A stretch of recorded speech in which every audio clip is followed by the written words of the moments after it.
Welcome to the Slop Farm. Enjoy the video.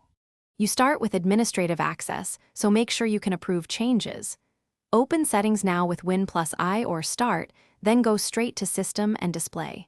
Once there, scan current resolution, scale, and orientation values so you know what to restore. If you changed multiple monitors, identify the primary display first.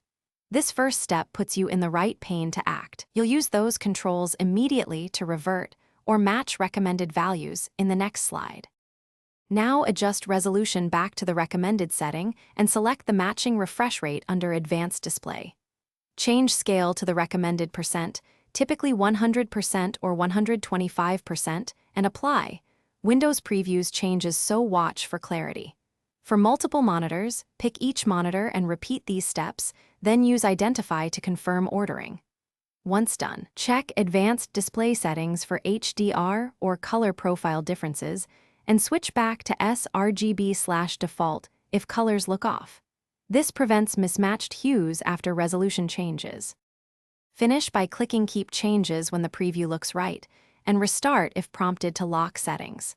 If the screen remains wrong, open Display Adapter Properties and update or roll back the GPU driver.